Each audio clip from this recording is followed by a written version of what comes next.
High weirs, good morning. Welcome to profit master dot in. ఇవాళ ప్రధాన దినపత్రికలు అలాగే వెబ్సైట్స్లో వచ్చిన టాప్ బిజినెస్ హెడ్లైన్స్ గురించి చూద్దాం.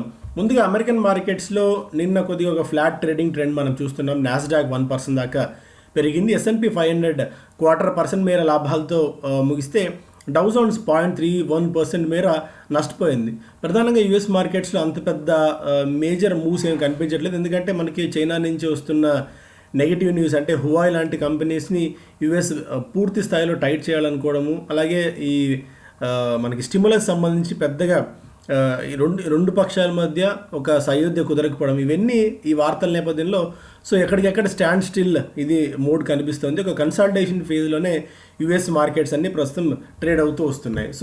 ఇంటర్నేషనల్ మార్కెట్స్ గురించి పెద్దగా మనం మాట్లాడుకోవడానికి ఆ స్థాయిలో ఏమీ కనిపించట్లేదు. And Singapore announces another $5.8 billion to Boost it's corona virus hit economy. అదొక మేజర్ న్యూస్ ఉంది. కరోనా వైరస్ని ఎదుర్కొనేందుకు సింగపూర్ కూడా ఒక దాదాపు $6 billion మేర ఒక డబ్బుల్ని బూస్ట్ చేస్తుంది వాళ్ళ ఒక స్టిములస్ ప్యాకేజ్ రూపంలో. ఇక మిగిలిన ఇండియన్ మార్కెట్స్ న్యూస్కి వద్దాం. ఎకనామిక్ టైమ్స్లో ఇవాళ Covid hit economy may have ష్రంక్ 14 to 26% in Q1. మొదటి క్వార్టర్లో 14 నుంచి 26% మేర మధ్యలో మన ఆర్థిక వ్యవస్థ మీద ఇంపాక్ట్ ఉంటుంది అని చెప్పి మోస్ట్ ఆఫ్ ది ఎకానమిస్టులు అందరూ, అంటే వీళ్ళు ఏం చేశారంటే Barclays, Iqra, HDFC bank, care ratings, ఇలా వివిధ కంపెనీలన్నీ ఇచ్చిన రేటింగ్స్ని ఒక చోట క్రోడీకరించి ఫైనల్గా వీళ్ళకి అవగాహనకి, అంటే వీళ్ళకి పిక్చర్ని తీసుకొని వచ్చారు. దాని ప్రకారం 14 to 26% దాకా ఈసారి మన ఎకానమీలో ష్రింక్ ఉండొచ్చు, అంటే క్షీణత ఉండొచ్చు అని చెప్పి భావిస్తున్నారు. ఇక మరొక major news, serum institute looking for $1 billion shot to fight Covid. ఏదైతే సీరం ఇన్స్టిట్యూట్ ఉందో అన్లిస్టెడ్ కంపెనీ, ఇక్కడ వ్యాక్సిన్స్ తయారు చేస్తున్న సంగతి మన అందరికీ తెలిసిందే. వీళ్ళు మనకి J&Jతో కలిసి ఒక బూస్టర్, అంటే మన ఇండియన్ మార్కెట్స్లో కానీ అది ఇతర మార్కెట్స్లో కానీ ఒక వ్యాక్సిన్ తీసుకురావడానికి ప్రయత్నాలు చేస్తున్న సంగతి మనందరికీ తెలిసిందే. ఆ వ్యాక్సిన్స్లో భాగంగా ఇప్పుడు వాళ్ళకు $1 billion వరకు రైజ్ చేయాలని కంపెనీ చూస్తుంది. డైరెక్ట్గా మార్కెట్కి సంబంధించిన న్యూస్ కాదు కానీ but one of the major డెవలప్మెంట్గా దీన్ని చూడొచ్చు. SEC seeks government view and making Jio pay RCom dues. Jio మనకి రిలయన్స్ కమ్యూనికేషన్ స్పెక్ట్రమ్ని వినియోగించుకుంటుంది, అందుకని జియోనే ఆ బకాయిల్ని చెల్లించాలి అని సుప్రీంకోర్టు భావిస్తుంది. ఇందుకు తగ్గట్టు మొన్న వ్యాఖ్యలు కూడా చేసింది. ఇప్పుడు అయితే దీనికి సంబంధించి సుప్రీంకోర్టు ప్రభుత్వానికి సంబంధించిన వ్యూ ఎలా ఉంది, మీ కోణం ఎలా ఉందో ఒకసారి తెలియజేయండి అని చెప్పి ప్రభుత్వాన్ని కోరుతోంది. Court says Reliance telco using telecom spectrum of Reliance communication to earn revenues. Jio says such liabilities cannot be transferred. ఆస్తుల్ని తీసుకుంటాం కానీ అప్పులు మాత్రం తీసుకోబోము అని చెప్పి రిలయన్స్ చెప్తుంది. మరి ఈ వీళ్ళ వాదనలు ఏ మేరకు కోర్టు పరిగణలోకి తీసుకుంటుంది, ప్రభుత్వ వాదన ఎలా ఉంటుంది అన్నది మనం చూడాలి. అంతవరకు కొద్దిగా రిలయన్స్కి అయితే ఈ ఈ టెన్షన్ ఉండనే ఉంది. ఎందుకంటే దాదాపు 32 వేల కోట్ల రూపాయల బకాయిలను మనకి ఆర్కామ్ చెల్లించాల్సి ఉంటుంది. కాబట్టి ఒకవేళ సుప్రీంకోర్టు ఏమైనా కీలకమైన వ్యాఖ్యలు చేసి తీర్పు చెప్తే దాని ఎఫెక్ట్ ఖచ్చితంగా జియో మీద అయితే ఉంటుంది. Hotels may take longer than expected to recover from Covid. 2 ఏళ్ళు పడుతుంది కోవిడ్ నుంచి వీళ్ళంతా బయటకు రావడానికి, పూర్తి స్థాయి ఆక్యుపెన్సీ రావడంతో పాటు గతంలో ఏవైతే ప్రీమియం రేట్స్ వసూలు చేశారో వాటిని మళ్ళీ తిరిగి తెచ్చుకోవాలంటే అట్లీస్ట్ 2 ఏళ్ళు పడుతుందని ఎక్స్పర్ట్స్ చెప్తున్నారు. అయితే ఆ స్థాయిలో మనకి 2 years పట్టకపోయినా అట్లీస్ట్ 1 year అయితే ఇక్కడ నుంచి మళ్ళీ పట్టే అవకాశం చాలా స్పష్టంగా మనకి కనిపిస్తుంది. బట్ ఈ స్టాక్స్లో ఇన్వెస్ట్ చేయాలా ఇప్పుడు అన్నది ప్రధానమైన ప్రశ్న. దీనికి ఇవన్నీ పక్కన పెడితే మనకి చీపర్ వాల్యుయేషన్స్ స్టాక్స్ దొరుకుతున్నాయి. రాకేష్ ఇంజిన్ వాళ్ళ లాంటి వాళ్ళు కూడా మనకి డెల్టా కార్పు, మనకి అలాగే ఇండియన్ హోటల్స్ లాంటి స్టాక్స్లో ఇన్వెస్ట్ చేస్తున్నారు. బట్ చూద్దామంటే ఇంత మేజర్ ఎఫెక్ట్లో కూడా ఆ స్టాక్స్ ఒక ప్రైస్ దగ్గరకు వచ్చి ఆగాయి. బట్ ఇక్కడ నుంచి అంటే కొద్దిగా ఈ వ్యాక్సిన్ న్యూస్ నేపథ్యంలో కొద్దిగా రికవరీ అయితే వాటిలో కనిపించింది. బట్ ఈ రికవరీ ఇలాగే కంటిన్యూ అయ్యి అట్లీస్ట్ ఇక్కడ నుంచి భారీగా పతనం కాకపోతే మాత్రం మెల్లిమెల్లిగా ట్రాంచెస్లో వాటిలో కూడా ఇన్వెస్ట్ చేసుకోవచ్చు. ఎందుకంటే ఇలాంటి చీపర్ వాల్యుయేషన్స్ మళ్ళీ మనకు దొరికే అవకాశం ఉండదు. కాబట్టి very long term at least 3 to 5 years పాటు ఆలోచన ఉన్న వాళ్ళు మాత్రమే ఇలాంటి కాంట్రా బెట్స్ కింద ఇలాంటి స్టాక్స్లో ఇన్వెస్ట్ చేయొచ్చు. కానీ but short term returns expect చేసేవాళ్ళు మాత్రం ఖచ్చితంగా వీటికి దూరంగా ఉండాలి, అందులో ఎలాంటి డౌట్ అయితే లేదు. Sterlite shares rise 15% on optical fibre internet push. మొన్న చైనా ఒక న్యూస్ చెప్పింది, మన ఇండియా నుంచి ఆ ఇతర దేశాల నుంచి చైనాకి వెళ్ళే కేబుల్స్ మీద వాళ్ళు డంపింగ్ డ్యూటీ ఒకటి విధించారు 30% దాకా. సో ఆ టైంలో స్టెర్లైట్ షేర్స్ బాగా రియాక్ట్ అయ్యాయి. ఇప్పుడు ఒక పాజిటివ్ న్యూస్ ఈ కంపెనీకి వస్తుంది. అదేంటంటే రాబోయే 100 రోజుల్లో మిగిలిన గ్రామాలన్నిటికీ కూడా every village in India will get optical fibre internet in the next 1000 days. 1000 రోజుల్లో మనకి ప్రతి గ్రామానికి ఆప్టికల్ ఫైబర్ ఇంటర్నెట్ రావాలి అని చెప్పి ప్రభుత్వం యోచిస్తున్న తరుణంలో ఇలాంటి కంపెనీస్కి బెనిఫిట్ అయ్యే అవకాశం ఉంది. కాబట్టి స్టెర్లైట్ రిలేటెడ్ షేర్స్లో 15% వచ్చింది. ఇలా న్యూస్కి బాగా చెల్లించే షేర్స్ని కాస్త దూరంగా ఉండడం మంచిది. స్పెక్యులేటివ్ యాక్టివిటీ ఎస్పెషల్లీ స్టెర్లైట్లో చాలా ఎక్కువగా ఉంటుంది. దీనిలో ఇన్వెస్ట్మెంట్ కంటే ఎక్కువ స్పెక్యులేషన్ ఉంటుంది. కాబట్టి సో ఇన్వెస్టర్స్ కాస్త బెటర్ దూరంగా ఉండడమే మంచిది ఇలాంటి స్టాక్స్కి. US law firm to study class action claims against HDFC bank. ఇదొక మేజర్ న్యూస్. హెచ్డిఎఫ్సి బ్యాంక్ మీద ఒక క్లాస్ యాక్షన్ లాసూట్ ఒకటి ఫైల్ అవుతోంది. అయితే బ్యాంక్ దీని గురించి మాకు ఎలాంటి సమాచారం లేదని చెప్పి బ్యాంక్ చెప్తున్నప్పటికీ బట్ చూడాలి. ఎందుకంటే కొన్ని తప్పుడు సమాచారంతో బిజినెస్ని అంటే షేర్ హోల్డర్ని తప్పుదోవ పట్టించారు అని చెప్పి ఇందులో మేజర్ అలిగేషన్ ఉంది. Private lender might have issued materially misleading business information to investors అనేది ఈ కంపెనీ చెప్తున్న మాట.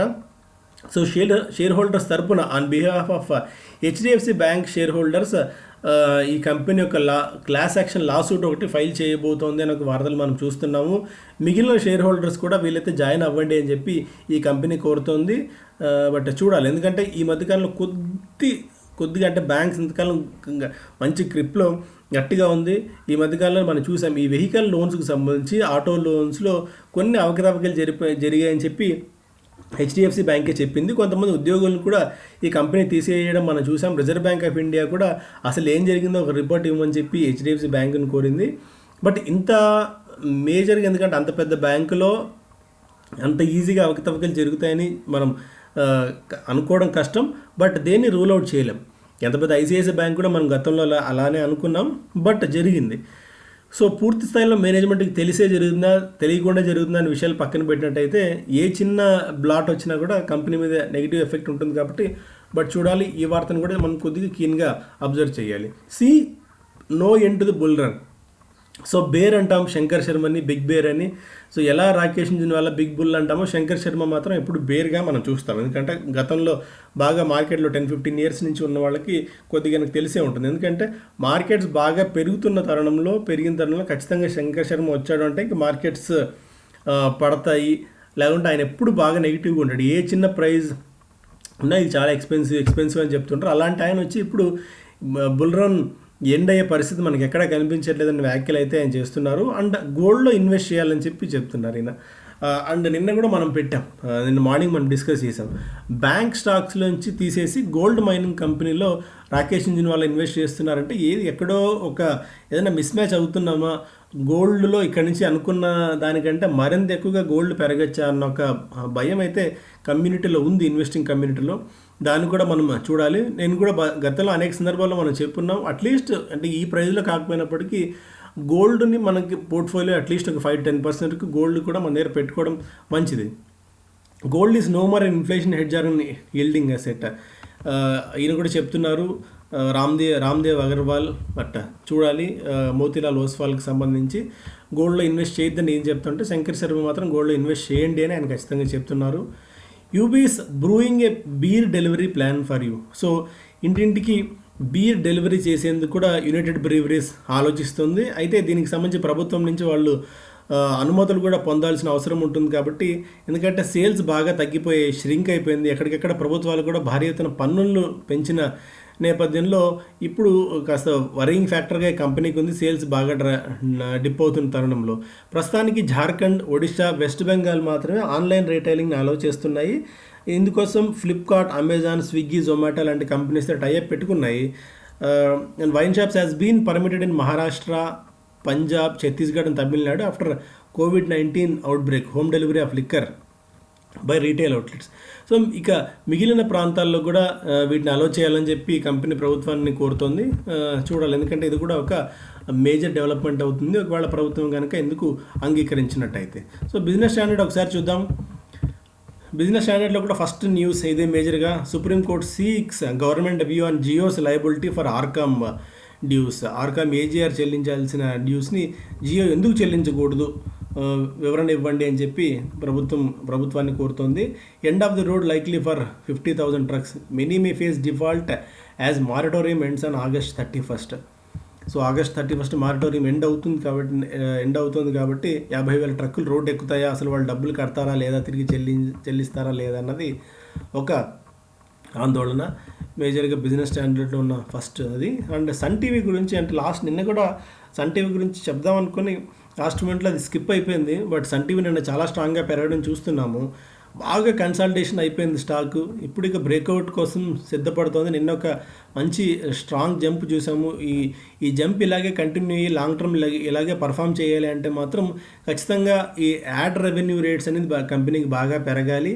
అండ్ హోమ్ వ్యూయింగ్ ఈ మధ్య బాగా పెరిగింది. రెండు కంపెనీస్కి, అటు జీకి సన్ టీవీకి రెండు కంపెనీస్కి బాగా కలిసి వస్తుంది. కాబట్టి మేబీ రాబోయే రోజుల్లో ఈ స్టాక్ ఇక్కడి నుంచి కూడా బాగా పర్ఫామ్ చేయొచ్చు అని చెప్పి స్ట్రీట్ ఎక్స్పెక్ట్ చేస్తుంది. Strong signal, better subscription revenue pushes up Sun TV stock అని మనం చూస్తున్నాం. మరి ఈ సబ్స్క్రిప్షన్ మోడల్లో కంపెనీ బాగా స్కోర్ చేస్తుంది. Key positive for Sun TV it's cash pile of 3,000 crores, which will help it tide over the current situation.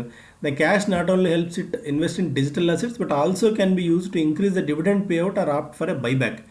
The stock trades at an attractive valuation of under 10 times for it's FY22 earnings estimate. So 22 ఎస్టిమేట్స్తో పోలిస్తే మనకి 10 PEతోని stock coat అవుతుంది. Company దగ్గర 3,000 కోట్ల రూపాయల నిధులు కూడా ఉన్నాయి. వాటిని అవసరం అనుకుంటే బైబ్యాక్ కోసం వినియోగించుకోవచ్చు, డివిడెండ్స్ కోసం చెల్లించవచ్చు, లేదంటే విస్తరణ ప్రణాళికల కోసం ఇచ్చేందుకు కూడా సిద్ధంగా ఉంటుంది. ఇలాంటి కోవిడ్ కష్ట సమయంలో ఎదుర్కొనేందుకు ఈ డబ్బులు బాగా కలిసి వస్తాయి కాబట్టి సో స్ట్రాంగ్ సిగ్నల్స్ సన్ టీవీకి ఉంది అన్నది ఒక వార్త అండ్ ఒక విశ్లేషణ. Berger paints premium valuations unjustifiable. So premium valuations ఈ కంపెనీ దగ్గర కోట్ అవుతున్నాయి. రెవెన్యూ బాగా పడింది, ప్రాఫిట్స్ బాగా తగ్గినప్పటికీ కూడా ఇంత వాల్యుయేషన్స్లో బెర్జర్ పెయింట్స్ కోట్ అవ్వడం అనేది మాత్రం కరెక్ట్ కాదు. బెటర్ ఇప్పుడు ఫ్రెష్ పికింగ్ మాత్రం చేసుకోకపోవడం మంచిది అన్నది విశ్లేషణ బిజినెస్ స్టాండర్డ్లో. China injects $101 billion to ease liquidity holds interest rates. So interest rates పెంపుదలని ప్రస్తుతానికి ఆపారు. మరొక $100 billion మేర కంపెనీ ఈ ప్రభుత్వం ఇంజెక్ట్ చేసింది చైనా. సో లిక్విడిటీ ర్యాలీ ఇంకా కొనసాగుతూనే ఉంది, మార్కెట్లను బూస్ట్ చేస్తుంది, ఎకానమీని బూస్ట్ చేస్తుంది. కాబట్టి అంటిల్ అన్లెస్ ఈ లిక్విడిటీ కొనసాగుతున్నంత కాలం మార్కెట్స్కి ఎలాంటి ఢోకా లేదు అన్నట్టుగా కనిపిస్తుంది. To make up for lost passengers carriers bet big on cargo business. నేను ముందు నుంచి స్పైస్ జెట్ మీద ఒకటే విషయాన్ని చెప్తూనే ఉన్నాయి, ఎందుకంటే మేనేజ్మెంట్ చాలా యాక్టివ్గా ఉంది when compared with IndiGo. But ఆ స్థాయిలో కంపెనీ లేకపోయినప్పటికీ స్పైస్ జెట్కి, బట్ ఇండిగో ఏంటంటే ఎప్పటికప్పుడు చాలా యాక్టివ్గా మనం పార్టిసిపేట్ చేయడం చూస్తున్నాం. ఒకవేళ ప్యాసింజర్స్ బిజినెస్ లేనప్పుడు వెంటనే కార్గోకి షిఫ్ట్ అయింది. కార్గోకి ఎన్ని ప్లేన్స్ ఎన్ని ప్లేన్స్ ఇంజెక్ట్ చేయగలిగితే అన్ని ప్లేన్స్ని ఇంజెక్ట్ చేయగలుగుతూ వస్తుంది. సో ఇప్పుడు పూర్తిగా ప్యాసింజర్ బిజినెస్ పడిపోతుంది కాబట్టి ఎక్కువగా కార్గో మీద కంపెనీ ఫోకస్ చేస్తుంది. So at least something or the other ఏదో ఒకటి యాక్టివ్గా కంపెనీని నిలబెట్టే ప్రయత్నం చేస్తుంది. కాబట్టి మేబీ ఈ కంపెనీని రేడార్లో ఉంచుకోవచ్చు, ఫోకస్లో ఉంచుకోవచ్చు. మంచి ప్రైజింగ్కి స్టాక్ దొరుకుతుంది కాబట్టి వెరీ లాంగ్ టర్మ్ ఉంటే ఈ స్టాక్ని మనం కన్సిడర్ చేసుకోవచ్చు. అండ్ ఎప్పటికెప్పుడు ఒకసారి ఈ పరిస్థితులను కూడా మనం సమీక్షించుకుంటూ ఉండాలి. సో ఇది ఈరోజు ప్రధాన దినపత్రికలు అలాగే వెబ్సైట్స్లో వచ్చిన top business headlines. So thank you so much, have a good day.